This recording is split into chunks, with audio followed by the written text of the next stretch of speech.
সকাল সকাল এক হাঁটু গঙ্গায় ডুব মেরে গান্ডে পিণ্ডে গিলে আমি চললাম ভোট দেওয়ার উদ্দেশ্যে। এতদিন এরা এত গলাভাটি যায়, তাই আজ ভাবলাম আজ একটু টিপেই দিই, মানে বোতামটা ভোটের। তারপরে আমায় সঙ্গে সঙ্গে রেড সিগন্যাল দেখিয়ে দাঁড় করানো হয়। বলে কত নম্বরের মাল তুমি। তারপর দুখানা কাউন্টার পর পর একই ডিটেল দেওয়ার পর আসে সেই ঐতিহাসিক 3 নম্বর কাউন্টার। এবার 3 নম্বর কাউন্টারে যাওয়ার আগেই আমাদের পাশের বাড়ির এক উদ্গান্ডু আমার হাত থেকে স্লিপটা নিতে আসে, কিন্তু আমি দিই না। এই বলে 3 নম্বর কাউন্টারে সব ডিটেল দেওয়ার পর সবুজ বাহিনীর অন স্পট হুমকি, 3 নম্বরে ভোটটা যেন দেওয়া হয়। আমিও সেখানে কিছু না বলে চলে আসি আমার উদ্দেশ্যে, কারণ মুখে বলার থেকে কাজে করা অনেক ভালো, ঠিক কি না। তারপরে আমি একা একা যাবো ভাবলাম, তারপর আমার বন্ধুকে ফোন করি, তারপরে বলি কোথায় আছিস, বলে দাঁড়া আসছি।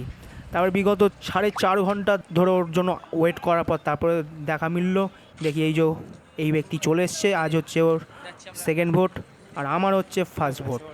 এবার সেখানে থাকা পুলিশ অফিসারদের বলি, স্যার আমি কিন্তু ধনী ভক্ত, আমি কোথায় ভোট দেবো। সঙ্গে সঙ্গে শুনে আমাকে ভিআইপি জায়গা থেকে এন্ট্রি করিয়ে আমাকে ভোটটা দেওয়া হয়। কিন্তু এই যে আমার বন্ধু, এ কিন্তু বিরাট ভক্ত, যার কারণে একে এত লাইনে দাঁড়িয়েছে।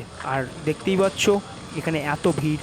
আর ওই হচ্ছে শুধুমাত্র ধনী ভক্তদের জন্য একদম ফাঁকা জায়গায় আসো, মজায় একদম ভোট দিয়ে চলে। আর এই হচ্ছে, আর এইখানে দাঁড়ানোর জন্য আমাকে অনেক কথা শুনতে হয়েছে। আর জানি না কেন এই আঙুলে দিয়েছে, পাশের আঙুলে দিলে বেশি খুশি হতাম। কিন্তু যাই হোক, আজকে ভিডিওটা এইটুকুনি। বাই।